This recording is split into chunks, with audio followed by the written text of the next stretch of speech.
പ്രിയമപരന്റെ യതൻ പ്രിയം സ്വകീയ പ്രിയമപരപ്രിയമിപ്രകാരമാകും. നയമതിനാലേ നരന് നന്മ നൽകും ക്രിയയപരപ്രിയ ഹേതുവായി വരേണം.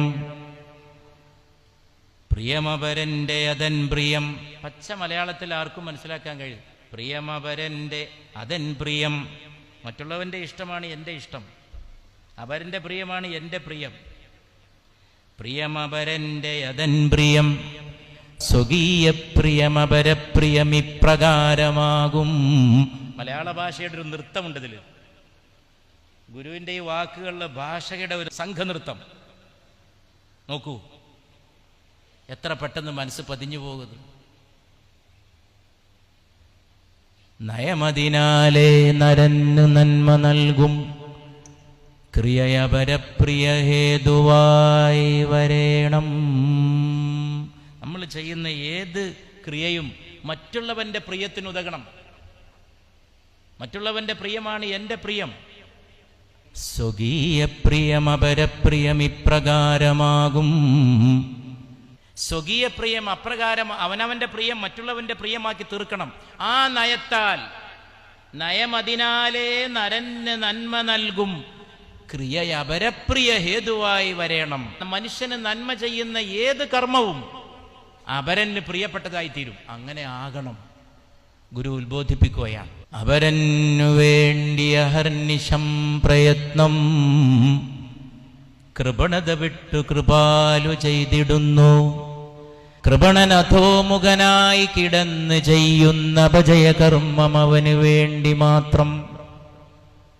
അപരന് വേണ്ടി അഹർനിശം പ്രയത്നം, മറ്റുള്ളവന് വേണ്ടി രാപ്പകൽ അധ്വാനിക്കുന്നു. കൃപണത വിട്ടു കൃപാലു ചെയ്തിടുന്നു. കൃപണതയെ വിട്ടിട്ട് കൃപാലു, കൃപയുള്ളവൻ രാപ്പകൽ മറ്റുള്ളവർക്ക് വേണ്ടി പ്രവർത്തിക്കുന്നു. കൃപണനധോമുഖനായി കിടന്ന് ചെയ്യുന്ന അപജയകർമ്മം, അപജയകർമ്മം അവനു വേണ്ടി മാത്രം. കൃപണനോ അയാൾ ചെയ്യുന്ന കർമ്മം, ഗുരു അവിടെ പ്രയോഗിക്കുന്നൊരു ശ്രദ്ധിക്കേണ്ട ഒരു കാര്യം, കൃപണനധോമുഖനായി. അയാൾ അധോമുഖനാണ്. അയാൾ എപ്പോഴും സ്വന്തത്തിലേക്കാണ് നോക്കുന്നത്. അധോമുഖനാണ്. അയാൾ ചെയ്യുന്ന കർമ്മങ്ങളൊക്കെ അപജയവുമാണ്. പരാജയപ്പെട്ട കർമ്മങ്ങളാണ് അയാളുടെ കർമ്മങ്ങളെല്ലാം. കൃപണൻ ചെയ്യുന്ന സകല കർമ്മങ്ങളും പരാജയപ്പെടുന്ന കർമ്മങ്ങളാണ്. അവനിവനെന്നറിയുന്നതൊക്കെ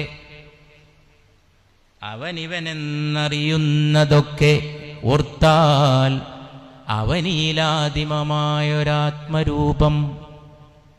അവനിവനെന്നറിയുന്നതൊക്കെ ഓർത്താൽ അവനീലാദിമമായൊരാത്മരൂപം.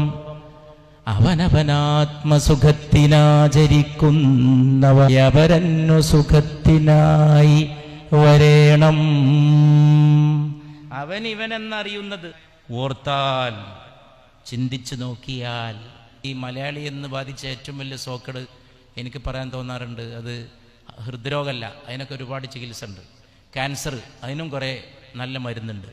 നേരത്തെ കണ്ടെത്തി പല ചികിത്സയുണ്ട്. മരുന്ന് മാത്രമല്ല, ചികിത്സാക്രമങ്ങളുണ്ട്. കാര്യമായ ചികിത്സയും മരുന്നൊന്നും ഇല്ലാത്തൊരു രോഗമുണ്ട്, അൽഷിമേഴ്സ്, മറവി.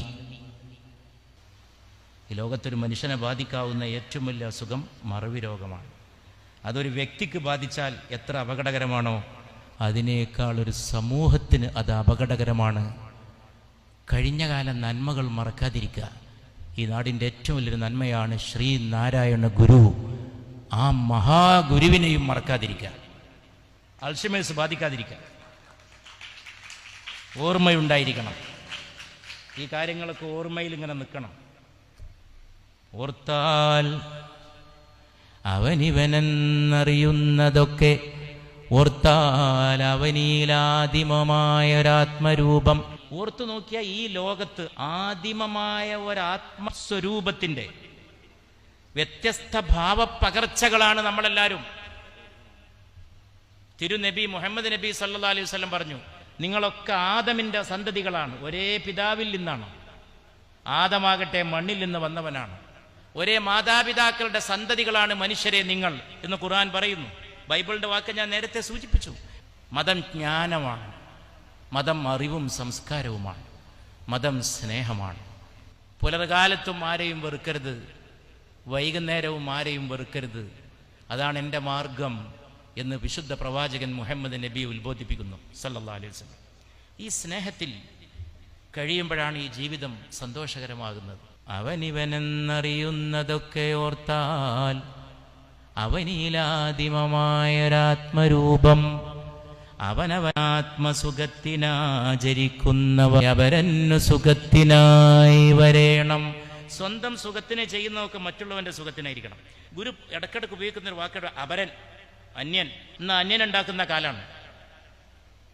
എന്നെ പോലെ ഭക്ഷണം കഴിക്കാത്തവൻ എനിക്ക് അന്യൻ, എന്നെ പോലെ വേഷം ധരിക്കാത്തവൻ എനിക്ക് അന്യൻ. ഒരു വേഷം എടുത്തവന് മറ്റൊരു വേഷം എടുത്തവനെ കാണുമ്പോൾ ഒരു അന്യത്വം. ഇങ്ങനെയായാലും മനുഷ്യരാശിയുടെ സ്ഥിതി എന്താവും? എല്ലാ മനുഷ്യരും ഒന്നാണ്. വ്യത്യസ്ത നിറങ്ങൾ, വ്യത്യസ്ത ഭാഷകളൊക്കെ ഉണ്ടാവും. ഒറ്റ തറവാടാണ്, ഒറ്റ കുടുംബമാണ്. അപ്പൊ ഗുരു അപരൻ എന്ന് പറയുമ്പോൾ അന്യൻ എന്നാണ് അർത്ഥം. പരൻ എന്ന് പറഞ്ഞാലും മലയാളത്തിൽ അന്യൻ എന്നാണ് അർത്ഥം. പരൻ, അന്യൻ. സ്വന്തം സുഖത്തിനെ ചെയ്യുന്നതൊക്കെ മറ്റുള്ളവന്റെ സുഖത്തിനായിരിക്കണം. അങ്ങനെയുള്ള വലിയ നന്മ നമുക്ക് നിലനിർത്താൻ സാധിക്കട്ടെ. നമുക്ക് അറിവിൻ്റെ പ്രകാശഗോളങ്ങൾ ഉണ്ടായിരിക്കട്ടെ.